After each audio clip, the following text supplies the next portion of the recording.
تصورشو بکن، یکی از موفق ترین زنان تاریخ میشل اوباما توی سخنرانیاش گفته گاهی حس میکنه حقش نیست که اینجا باشه. شاید فکر کنین حس درونیه، اما این چیزی نیست که فقط میشل اوباما احساس کرده.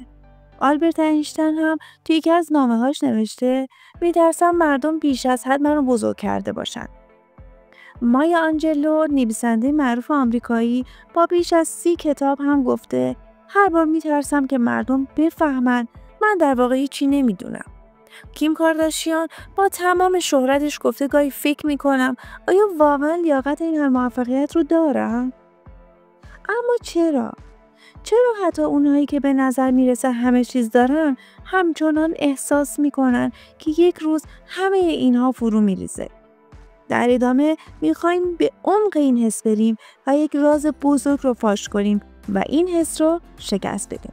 پس همراه من باش. تا حالا شده خودت هم یک موفقیت به دست بیاری، تعریفی بشنوی یا کاری رو خوب انجام بدی و یه لحظه به خودت نگاه کنی و باورت نشه اینجایی که هستی واقعا حق تو باشه؟ زمانی که همه تحسینت کردن، ته دلت بلرزه و به خودت بگی من واقعا لیاقت اینو ندارم و نگرانی یک روز همه بفهمن تو به اندازه‌ای که نشون میدی خوب نیستی. انگار یه ماسک موفقیت زدی. از درون پر از تردیدی که نکنه یک روز این ماسک بیفته و همه بفهمن تو واقعا هیچی نیستی. هر بار یک موفقیت جدید به جای اینکه خوشحالت کنه سنگین ترت میکنه و به جای خوشحالی بعد از موفقیت یه صدایی توی گوشت میپیچه تو اشتباهی اینجایی، اینا واقعی نیستن، تو فقط خوش شانس بودی، تو به اندازه این جایگاه نیستی. و هر بار که کسی ازت تعریف میکنه که خیلی خوب بودی تو لبخند میزنی، اما ته دلت یک استرس عجیبی موج میزنه. اگه بفهمن واقعا بلد نیستم چی؟ اگه اشتباه کنم و همه چی به هم بریزه چی؟ من فقط خوش شانس بودم، اگه یک بار دیگه شانس نیاوردم چی؟ تو موفق شدی اما باور نکردی، بهت اعتماد کردن اما ترسیدی، تلاش کردی اما به جای شادی به دنبال نقطه ضعفات گشتی. دردناکترین بخش ماجرا اینه که همه از بیرون فکر میکنن تو قوی، باهوشی، موفقی، ولی در درون جنگی به راهه. این حس لعنتی که درست در لحظه موفقیت به سراغ آدم میاد اسم داره. اسمش سندروم ایمپاستره. همون سندرومی که بی صدا خیلی ها رو از درون میخوره. و خبر خوب این که تو تنها نیستی. آمار میگه بیش از 70% آدم‌ها این حس رو تجربه کردن و آدم‌های ضعیف اینطوری شک و تردید به سراغشون نمیاد. حتی افراد مشهوری که در ابتدا اشاره کردیم هم این حس رو تجربه کردن. پس فقط مشکل تو نیستی، فقط اونهایی که عمیقن و پرتلاشن و با خودشون صادقن این درد رو تجربه میکنن. اگه تا اینجا اومدی یعنی یه چیزی در درونت آماده تغییره. اگه تو هم این حس رو خوب میشناسی، اگه بارها خودتو موفقیت‌هاتو زیر سوال بردی، با من بمون، چون در ادامه قراره 5 راهکار که کمکت میکنه از دل این احساس بی‌لیاقتی یک نیروی واقعی بسازی رو با هم مرور کنیم. اگه تا اینجای ویدیو حس کردی که حرف دلتو شنیدی، پس این ویدیو رو لایک کن.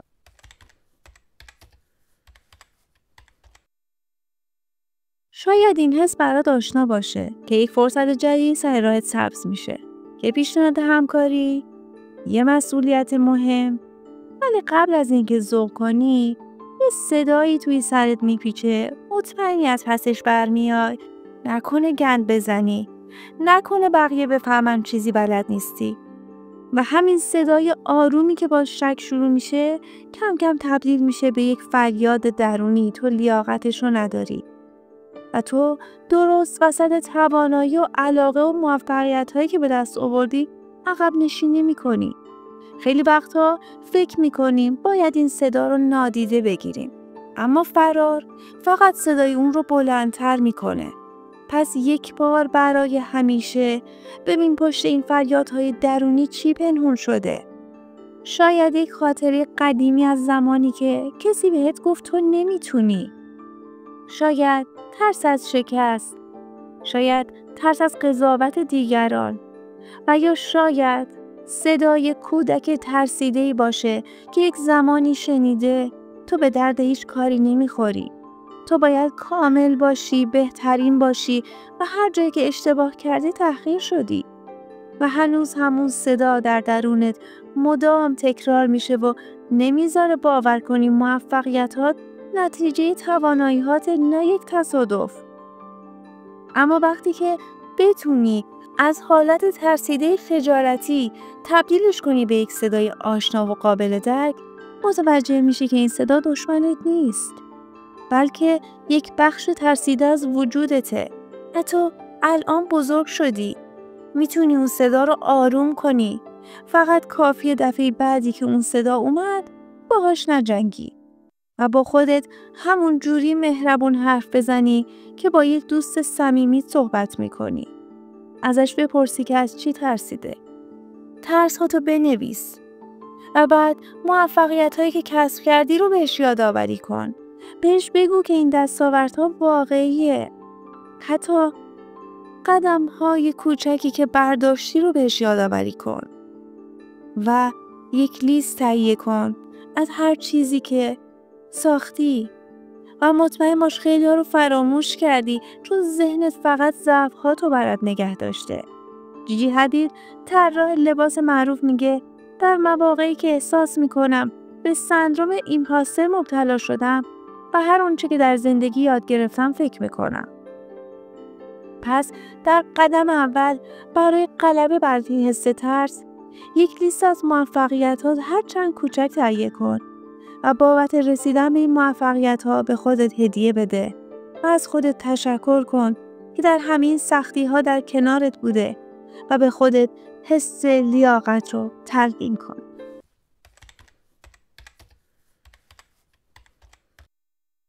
یکی از عمیق‌ترین زخم‌های سندروم ایمپاستر از جایی شروع میشه که میریم به سراغ مقایسه. اما نه با دیروز خودمون، بلکه با موفق‌ترین نسخه دیگران. همونطور که در ویدیوهای قبلی اشاره کردیم، ما فقط موفقیت‌های دیگران رو می‌بینیم و لحظه‌های خاکستری خودمون رو با لحظه‌های طلایی زندگی دیگران مقایسه می‌کنیم و حس می‌کنیم جا موندیم. اگه این حس قبلا به سراغت اومده و حس کردی که جا موندی، ویدیو قبلی رو ببین. چون دقیقاً راجع به همین لحظه‌هایی هست که فکر می‌کنی دیگه دیر شده. اما تو ندیدی که اون فرد چند سال در سکوت جنگیده. شاید فقط تو در نقطه شروع مسیر اون هستی. پس هیچ کس با مقایسه رشد نکرده. رشد فقط از جایی شروع میشه که بگی من قراره از خودم بهتر بشم. نه از کسایی که فقط یک تیکه از زندگیشون رو دیدم. و همین تو که فکر میکنی کافی نیستی، شاید برای یکی دیگه الهام بخش باشی. پس در قدم دوم یک کاغذ بردار و هر شب 3 کاری رو که خوب انجام دادی بنویس. مثلا امروز با وجود خستگیم ادامه دادم، تونستم یک کار نیمه تموم رو تموم کنم، به یه آدم دیگه انرژی دادم. ممکنه در مسیر نوشتن این سندروم باعث بشه که دستاوردهاتو بی ارزش ببینی. پس میتونی از 1 یا 2 نفر که بهشون اعتماد داری بخوای درباره نقاط قوتت با تو صحبت کنن. ازشون بخوا که بهت بگن که تو رو چطور میبینن. از چه ویژگی‌هایی از تو تحسین برانگیزه و چه چیزهایی در کار یا مسیرت براشون الهام بخش بوده. مدام به خودت یادآوری کن که تو این کارها رو انجام دادی. بله، تو انجام دادی. خودت. کم کم ذهنت یاد میگیره ببینه تو واقعا در حال رشد و پیشرفتی. و هر بار خواستی خودتو با دیگران مقایسه کنی، این لیست رو بخون. و این میشه سند افتخاراتت برای همون لحظه هایی که حس ناکافی بودن به سراغت میاد.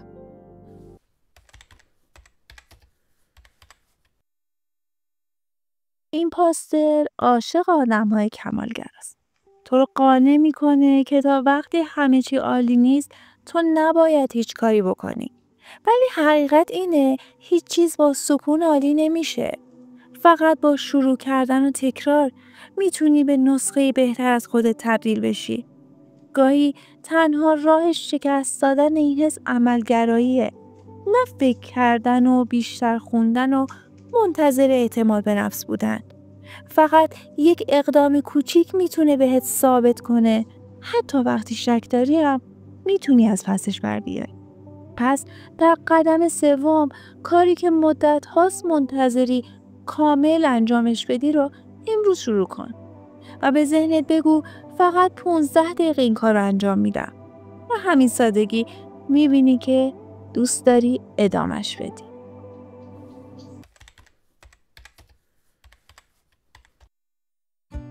اون لحظه هایی که فکر میکنی نکنه اگه سوال بپرسم بفهمن هیچی نمیدونم، نکنه اگه کمک بخوام بگن من اشتباهی اینجام، در واقع همون لحظه هایی هستن که سندروم ایمپاستر داره هدایتت میکنه. یکی از تله های ایمپاستر اینه که فکر میکنی ای کمک بخوام یعنی ناتوانم، یعنی حقم نبوده اینجا باشم، در حالی که آدم های بزرگ همیشه کمک میگیرن، همیشه با آدم های بهتر از خودشون مشورت میکنن. کمک خواستن یک مهارته، یک بلوغ فکریه، یک قدم به سمت رشده. وقتی کمک میخوای نشون نمیدی که ضعیفی، بلکه نشون میدی جدی هستی. پس در قدم 4 از خودت بپرس الان توی چه زمینه احساس میکنم تنهام و باید همه چی رو خودم انجام بدم. و بعدش یک قدم کوچیک بردار، یک پیام بده، یک سوال بپرس و یک مشورت بخواه.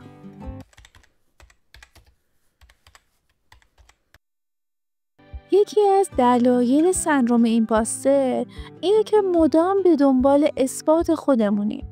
انگار یه صدایی بهمون میگه باید ثابت کنی لیاقتش رو داری و همین باعث میشه استرس بگیری و خودتو سانسور کنی، حتی از موقعیت‌ها و فرصت‌ها هم فرار کنی.